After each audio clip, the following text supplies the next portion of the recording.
symptoms have you got? Hot and cold flushes, facial and body flushing, night sweats, palpitations, panic attacks, aches and pains, depression, perspiration, numbness, tingling of the arms and legs, headaches, backache, fatigue, irritability, anxiousness, nervousness, loss of confidence, insomnia, giddiness, dizziness, difficulty, water retention, bloated abdomen, constipation, itchy vagina, dry vagina, painful intercourse, decreased sex drive, loss of concentration, confusion, loss of vitality. Have you also noticed loss of height, difficulty bending, and increased curvature of your back? All the wonderful, wonderful symptoms of menopause. There's 28, 31. How many have you got? Oh my God, I've got 21 of the symptoms. I'm really shocked by that.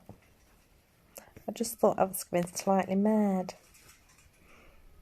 I'm just going to bore you for your Saturday evening entertainment. Did you know menopause? The word menopause actually refers to the time at which the last natural period takes place. It is a date. It is not several months or years.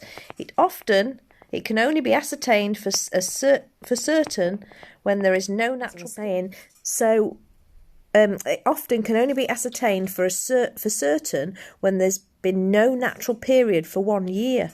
So in fact, many women have their menopause without even knowing it. So how does that work when you've got the coil? Perimenopause. Perimenopause refers to the time around the menopause, which usually is the time leading up to menopause. Postmenopause refers to the time after menopause, as the changes in the hormone function are not sudden but they're gradual. Here endeth your evening discussions on Beat the Menopause without HRT. So we've done some definitions and we've done a little questionnaire. So how many have you got symptoms? If any, you might not be as old as, well, you're not as old as me, neither of you. Another thing I've noticed, and is this menopausal or not? Bored on a Saturday evening, I'm on my own, so I'm bugging you both. I've noticed my top lip's disappearing, look. Disappeared. Where's it going? Actually, I know your top lip's not to do with menopause, it's to do with ageing. Good boy.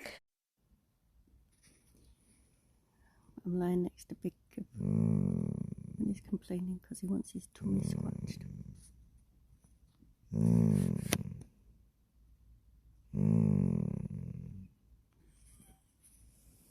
Such a demanding little dog. I forgot to tell you yesterday, while I was sorting out the books, there was a plastic bag, a carry bag, just to set the scene, of 2 books. When I opened it, I actually was embarrassed. Somebody had bought not 1, but 2 identical copies of The Joy. I felt a little bit of sick come up in my throat at the time of when I saw it, and I didn't even open the book. So if you want a copy, new copy, each of you, I'm happy to send you a book. Good morning. I'm in bed. Got a cup of chamomile tea. I'm having a lie-in because it's my day off.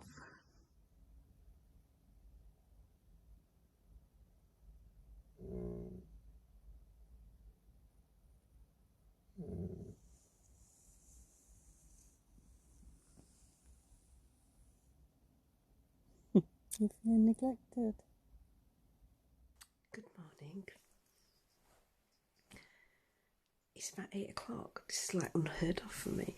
But after watching, oh, do you see my eyebrows? After watching the videos yesterday, 1 observation.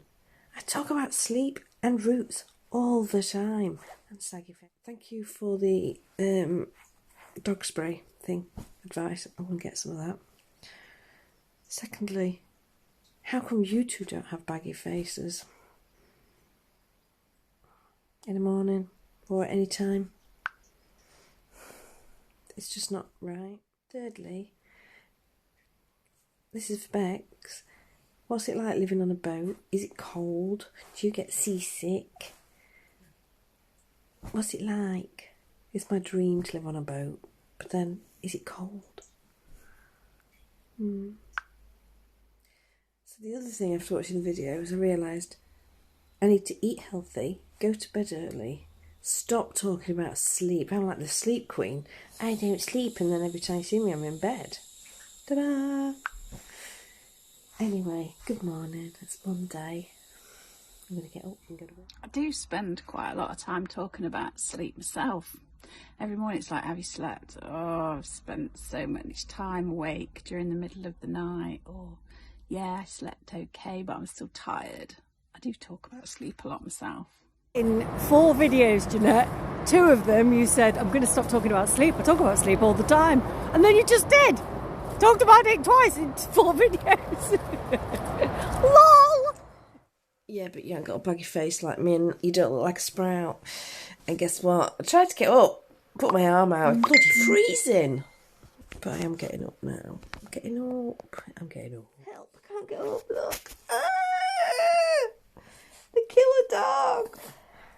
You got hiccups, Mom? Who's that? Who's that doggy? Look.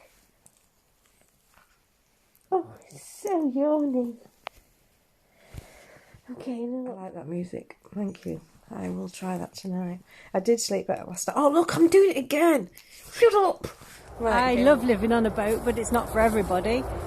A boat, like a house, can be as warm or as cold as... Depends on the type of heating you've got and the size of your house. It's the same with a boat, type of heating and the size of your boat. I've got a fiberglass boat, so I can't have a solid fuel fire, which is what a lot of narrowboats have. And they're like lovely and cosy. You can have radiators and heaters just the same on a boat as you do in a house.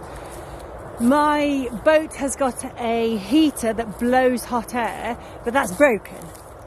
So that needs fixing. So at the minute I have a radiator, a plug-in radiator that runs off shore power. So I plug into mains electricity on the shore and my radiator runs off that.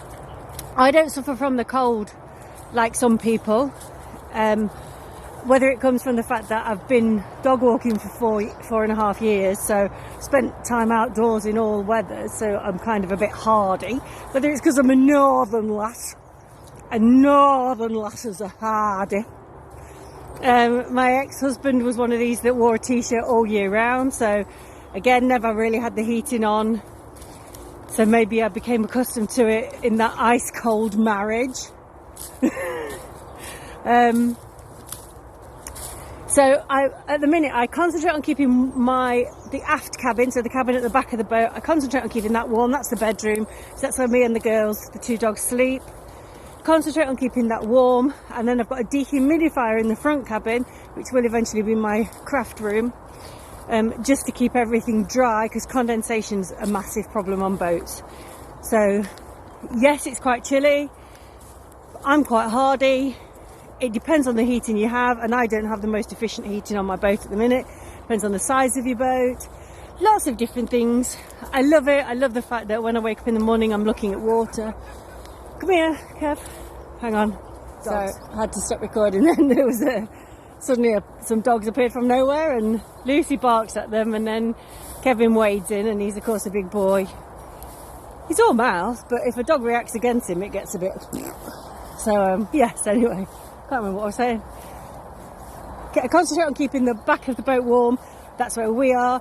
It does mean I don't spend time in my craft room or anything at the minute, but it's a work in progress. I've been living on the boat since I can't really remember. I think it was April or May, probably end of April. So it's the end of the coldish weather all the way through the summer. So I'm coming up to a full year and love it. Absolutely love it. I see the ducks and the geese and the swans, and when I need to go into town, I can take my whole house with me, because you can get into the centre, pretty much into the centre of Nottingham by canals, so I could take my whole house with me when I go anywhere. If I don't like my neighbours, just move my house. Don't have to move my stuff, I just move my whole house. Fortunately, I've got a lovely neighbour at the minute. And everybody on boats tends to be, the ones I know anyway, there's more single blokes living on boats than women, because they tend to be post-divorce places that men buy. So you don't see that many single female boaters. I suppose because you've got an engine as well, and I don't know, it's just not for everybody. Maybe it's just something that people don't think about living there by themselves. But everybody tends to be of a similar type of person, I think. So they're very like their own privacy. I often have the kettle on and go around for a cuppa, but that's not me. I'm definitely I'm not looking for making new friends on boats and things. So I'm very lucky with my neighbour. He keeps himself to himself, but we